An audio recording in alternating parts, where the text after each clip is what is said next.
I'm Anna Webb. This is A Dog's Life.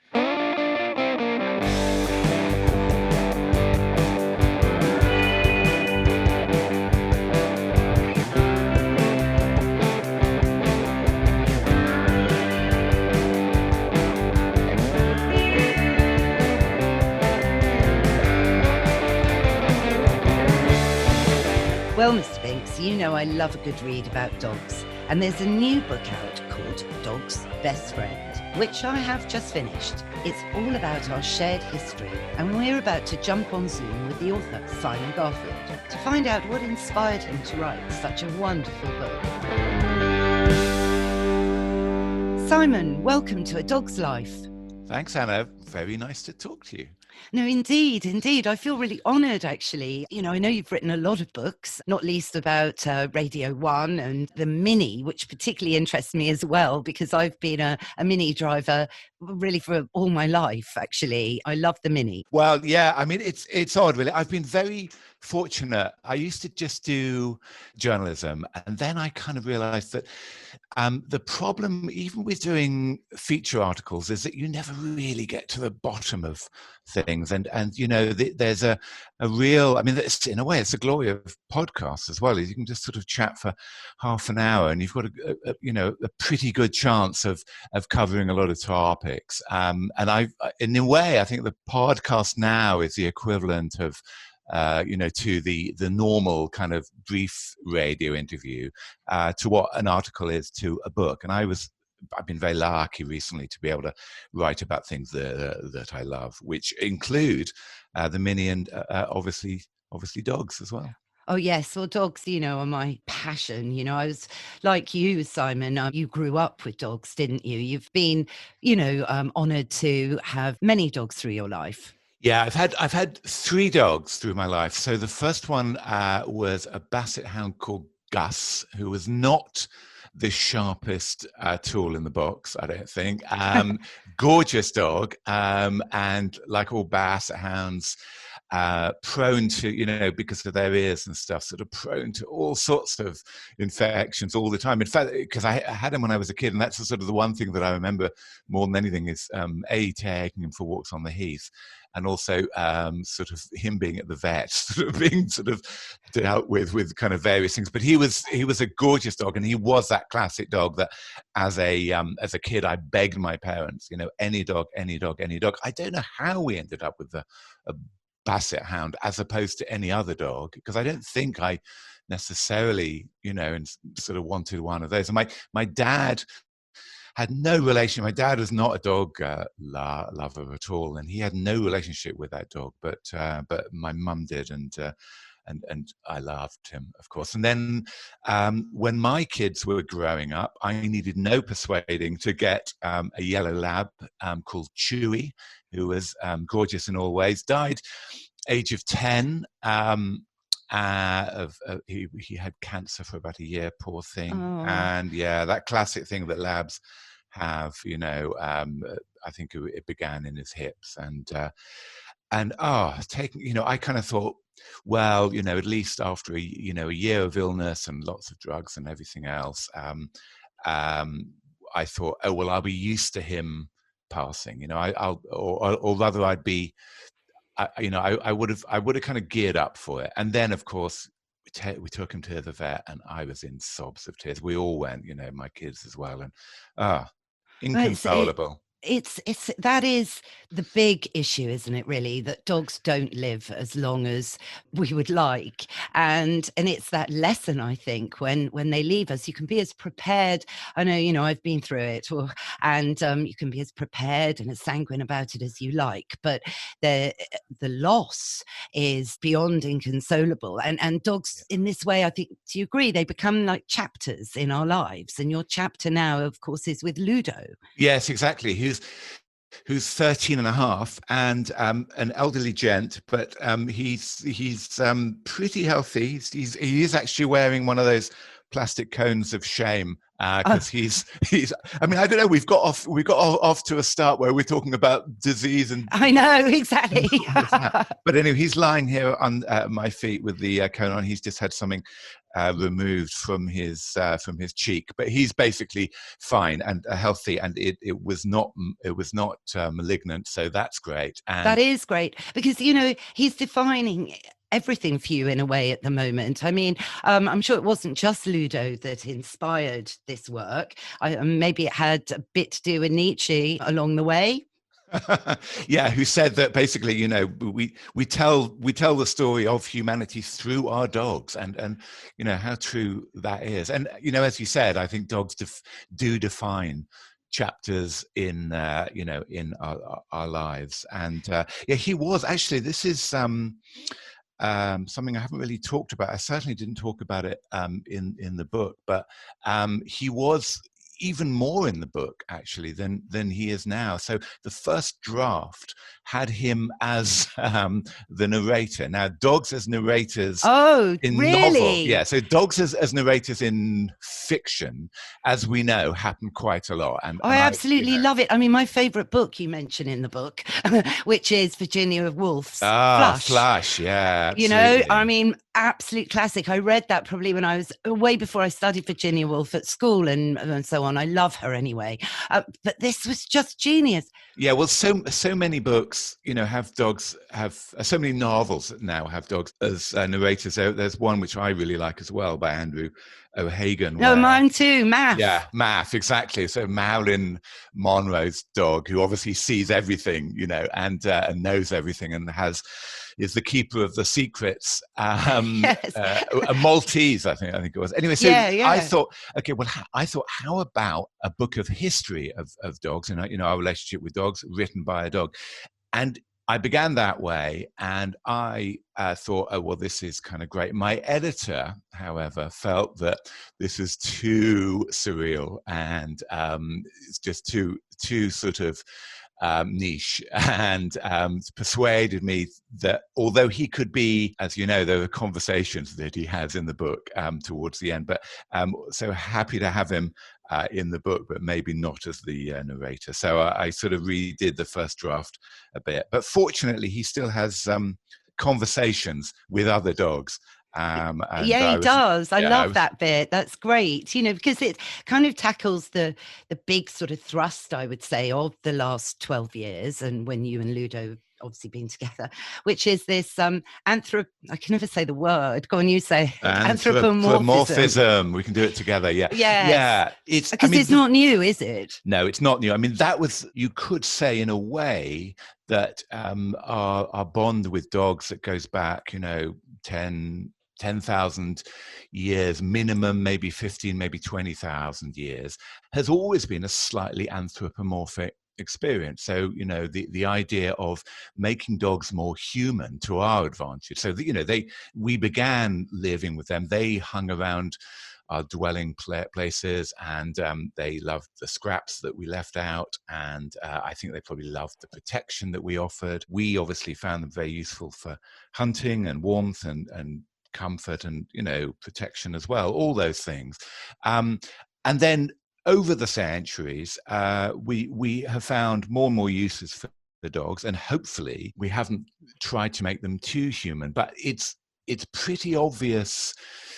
In Victorian times, there was a kind of switch. There was a gearing up where we tried to have dogs as kind of circus animals and performers. And there's a picture that I absolutely love, which I think the first picture in my book of a Victorian lord in a top hat and a pipe, and he's all ready, as I say, for a big night out, and he's got a jacket on, and this is 150 odd years ago, and obviously that dog is a Labrador, and he's been photographed as a human, and so it isn't anything new. I suppose the big question is the balance tipping too far? I don't know what you think about that. I agree. See, in your preface, you wrote about how you say, how did it come to this, that we now take our dogs to the cinema.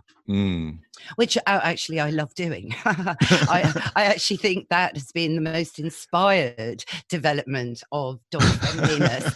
And I've been to many screenings, and enjoyed them thoroughly, and the whole totally dottiness of it, really.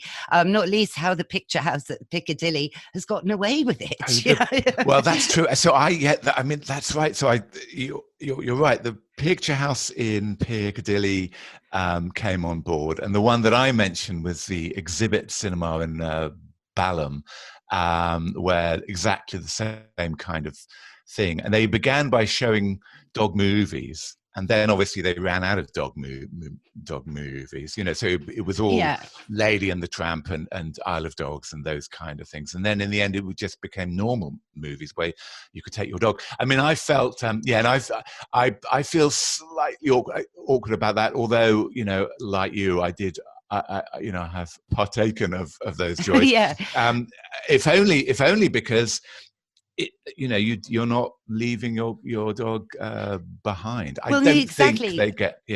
Sorry, Anna. I don't think they get a huge amount from the movie itself.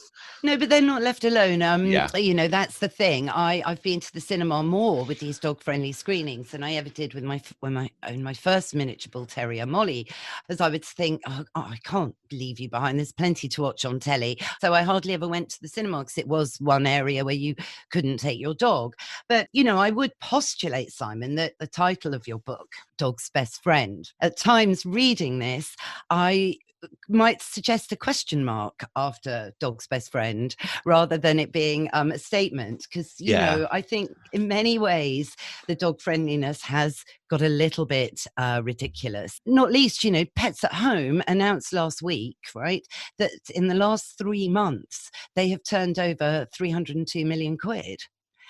So that's selling stuff, in inverted commas, for our dogs, and some of this stuff arguably maybe isn't even very good for our dogs. So I think that's right. I mean, dogs. It's sort of my question mark. I mean, you're right. It could absolutely, Dog's Best Friend question mark would be kind of, very a just title as well, I think. I mean, my questioning began, I think, when I started looking at those modern pictures of dogs dressed up, especially on Instagram and Twitter, and I question also, those great William Wegman photographs of his Weimaraners, and I'm really torn. I love looking at those pictures. I love looking at those images online. The silly things about, Shar-Pei or croissant or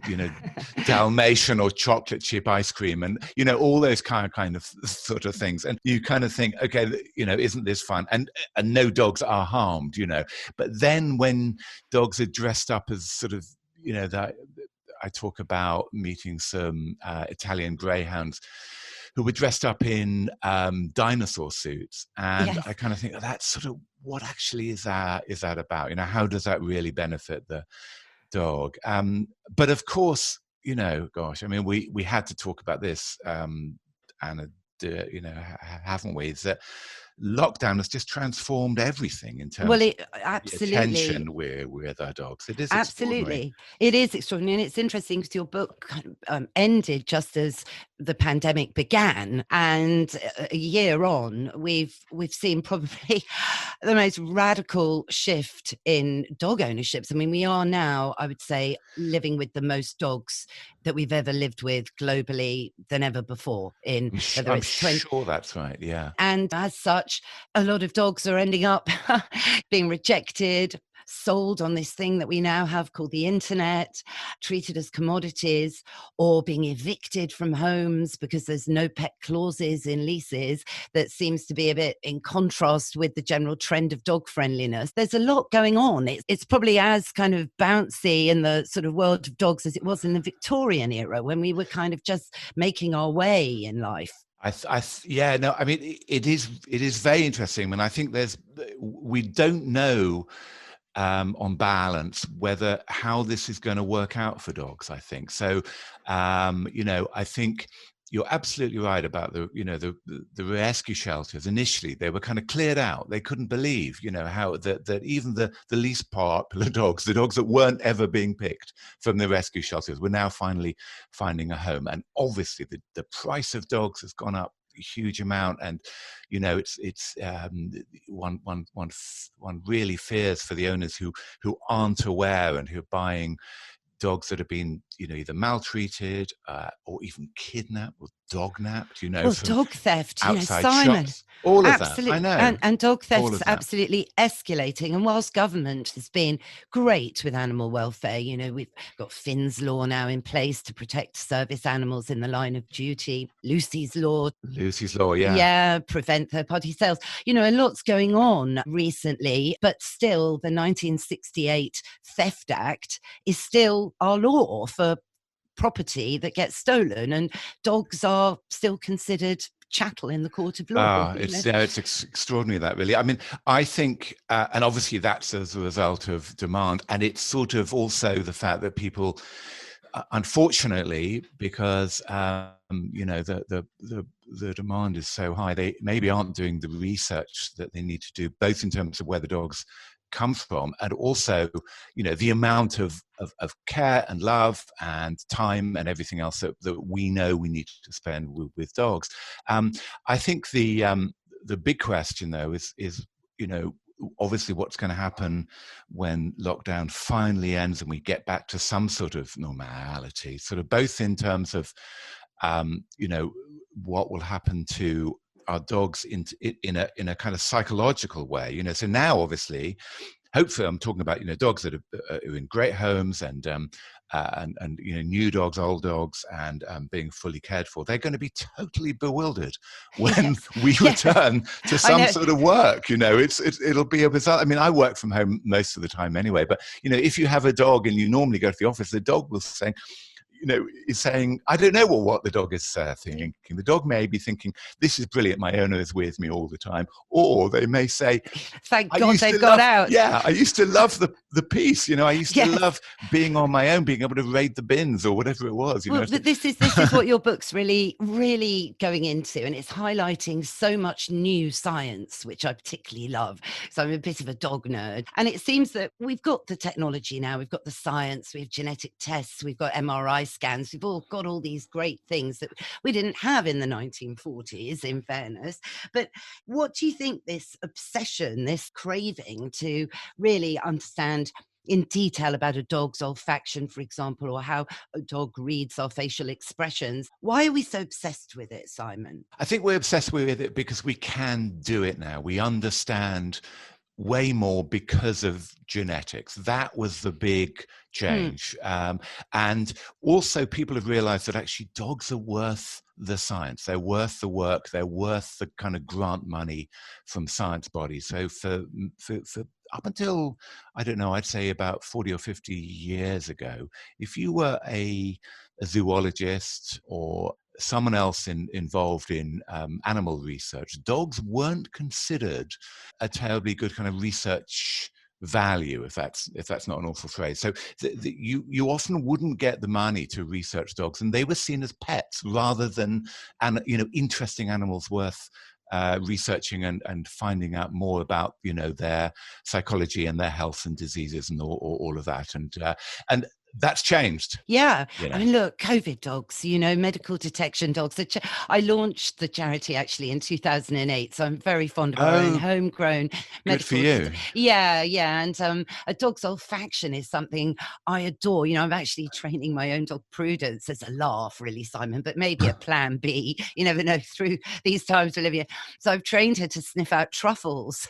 Yeah. Well, that's truffle. Oh, that's good. Yeah, wow. Truffle hunter. It's a bit of a laugh because bull terriers aren't known for really being very obedient, shall we say, and they are known for being extremely stubborn. I just want to take you back to the science of it, because I mean, so what's happened, as I said, is but now, of course, as you said, you can't really move for new research coming out about dogs and new understanding about dogs, and there were so many dog science journals and all of that, and I just think most of that is great. I would say, 90% of that benefits the dog. It benefits vets. It benefits our understanding of, how to treat diseases. And as has always been the case, we help dogs, they help us, in terms of, sniffing out diseases, being there, for warning people of epilepsy, all the things that we know about those incredible talents that dogs have to help us.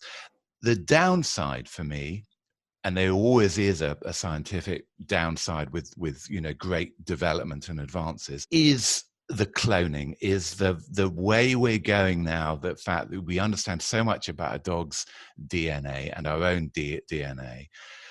And I sort of not quite end the book on this, but the warning really is that we may love our dogs almost too much, that we can't bear to think that we're going to lose them. And there are places more and more, especially in America, springing up, in Texas, also in South Korea, where for a large amount of money we can clone our dogs, and that's something I think that you mentioned about kind of laws and protecting our worst instincts, and I think we definitely need some more thinking about that, because the idea of kind of cloning a dog because we can't bear to lose them, for me, is taking the science too far. Oh, yeah, I definitely agree. I remember when Dolly the sheep was cloned, and I felt so sorry for Dolly. And I thought, what is this saying about us? Where's this going to go? Are we going to clone humans? This is a very scary science that breaks what's natural. And I think when you mess with nature, my father always used to say that to me, actually, Anna, never meddle with nature, he would say. And so true. But Barbara Streisand indeed did break his rules. Yeah, she? there's no, I mean, there's no sort of underestimating what people with enough money will do, but it's or the opportunity, but it's for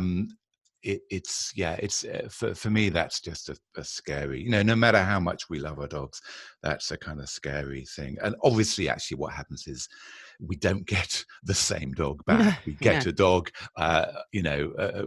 which shares some cells and looks vaguely like the dog, and it's sort of, we're kidding ourselves, really. I think that's the key. No, I agree completely. And it's almost as though it's our fate that we have to go through the devastating pain. And as something else my dad used to say, actually, he taught me everything about dogs. But anyway, he would say the hair of the dog cure has got nothing to do with hangovers, but everything to do with healing your heart.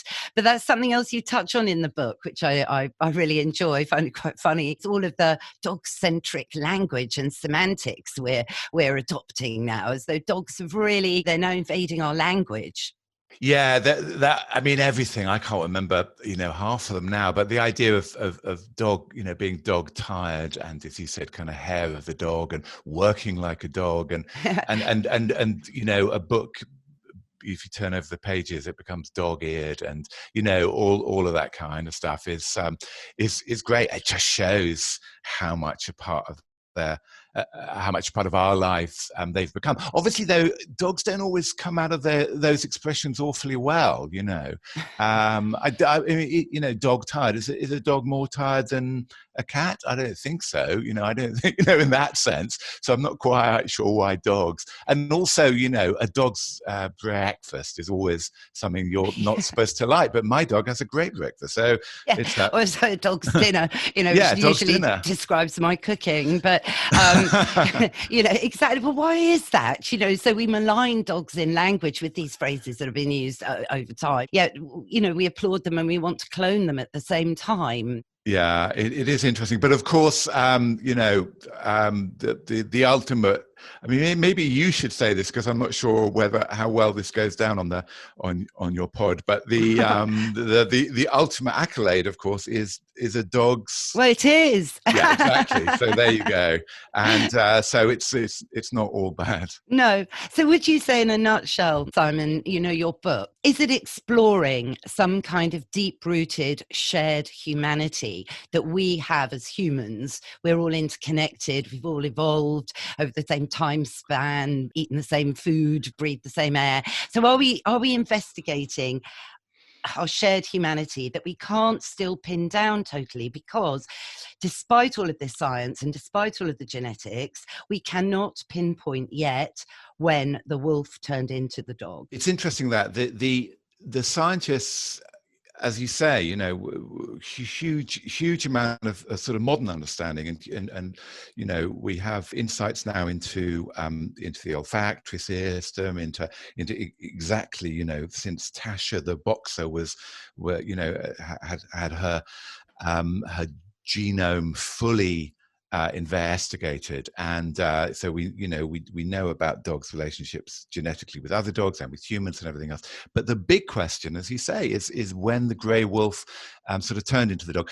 We know that happened. At least now scientists agree that dogs did develop from grey wolves, and we also have a pretty good idea of why. So the thing I mentioned before about them hanging around, we found them useful, they found it useful to be around us, and that hasn't changed, and that's really explored in the book. But you're right, the estimates about when that happened range from about 15,000 to about 40,000 years ago, and we get new bits of information every now and then. So there would be a new bit of dog leg or dog muzzle, found somewhere it could be anywhere, Eastern Europe, Africa, all over recently. And then that's obviously gets genetically fingerprinted, as it were. And then we have a close idea. But that doesn't tell us the whole tale. The one thing that we do have now, so 3 years ago, an anthropologist discovered in Saudi Arabia what we think is the first carvings of depicting dogs on a lead and dogs hunting with humans. And that was about, they reckon, between 6,000 and 8,000 years BC. So that's the first visual image. That was the first sort of the earliest Instagram picture of Yes. of a human and a dog. Yeah, and it's interesting, isn't it? Through both art and literature, through time, beginning there, 6,000 years BC, but to now on Instagram, oh dear, it's changed, hasn't it? It is mad, really. It is mad. And, as I said, it's sort of, one questions all that stuff. But I do feel slightly guilty enjoying those kind of images when someone sends me an image of, a bulldog with glasses and a photoshopped Kangol hat on his head, and he looks like Samuel L. Jackson. I kind of think that's kind of great, and it is funny, and it's quite hard not to pass it on to other people. But then there's a question of like, okay, so what are we really doing here? Why don't we just let the dog be the dog? And yes, and that's a nice. I love that. Actually, there is a very nice quote. A sort of epigram at the beginning. I'm hunting for it now. It says that I've got them in front of me. I think yeah. the 3 great quotes. Because I think this is brilliant. I mean, so well, go on. You read the one, Roger Carris's one. Okay, I'll read that one. So he says, if you don't own a dog, at least one, there is not necessarily anything wrong with you, but there may be something wrong with your life. Yes, food for thought. The one I really like is by Temple Grandin. The fact that a dog can smell things a person can't doesn't make him a genius, but it makes him a dog. Exactly. And that's sort of the real essence. That's, the thing we always have to ask ourselves when we buy all this stuff.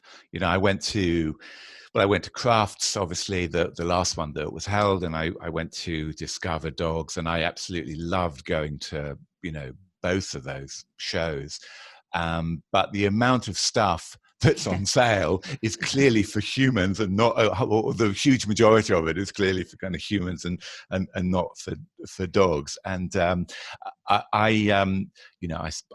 we spoil, as a family, we spoil Ludo to the nth degree, but it's kind of hard to resist this stuff. I mean, that's the thing, I think, is that that we do have millions of people follow these dogs that have their own Twitter account and all that kind of stuff, and we do dress them up, and we have all this kind of anthropomorphic element of trying to imprint human thought onto dogs. Do they look guilty?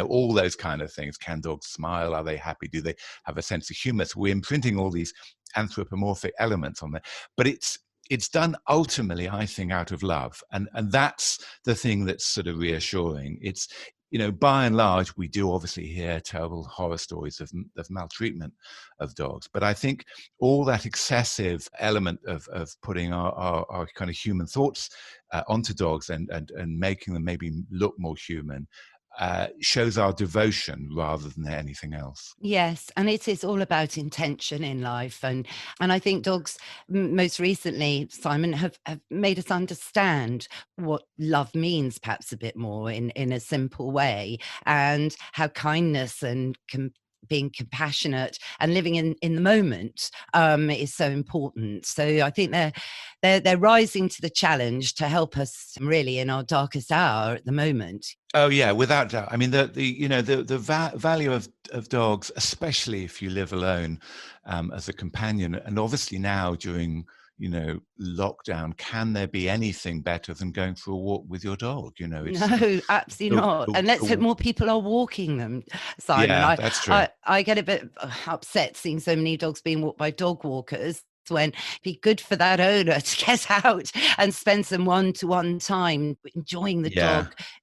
Who's then enjoying being a dog. Yeah, I mean, it's interesting because I've only thought about this recently, and I haven't written very much about this in the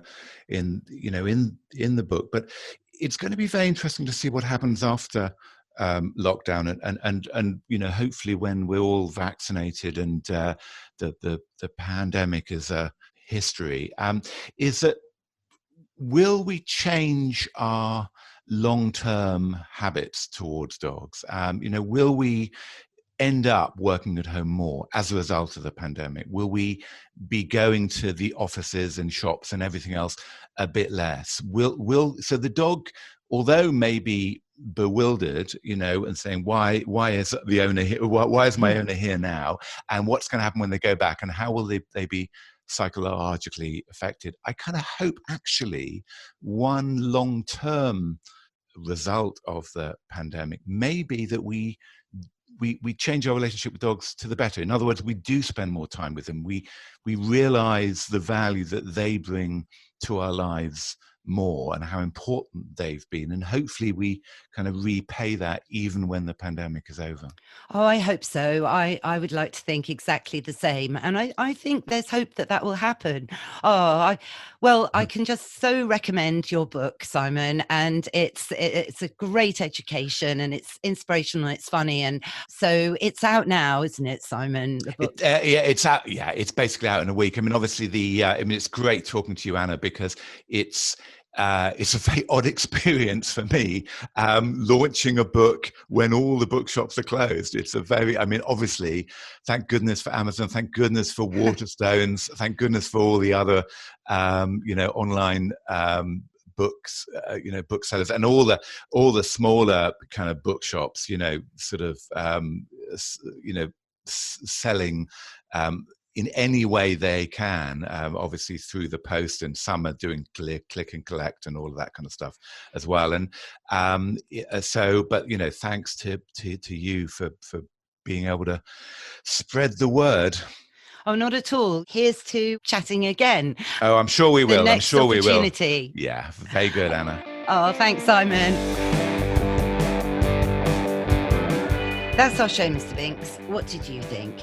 Yes, I thought you'd agree that dressing up dogs is a bit silly. I hope you all enjoyed it too. And if you did, please rate and review the show wherever you listen to your podcasts, as we're on all the platforms and it really does help other dog lovers find us. Thanks to Simon Garfield, and links to buy his book are in the show notes. I can't recommend this book enough. Thanks to my producer, Mike Hansen, and Pod People Productions for the music and production as ever. Follow them on @PodPeopleUK. For more about me, I'm on @AnnaWebbDogs, or visit my website, annawebb.co.uk, where you can book some training sessions, read my blogs, and order some key products that I endorse. We'll be back in your feed next Sunday for another episode of A Dog's Life with Anna Webb. Bye for now.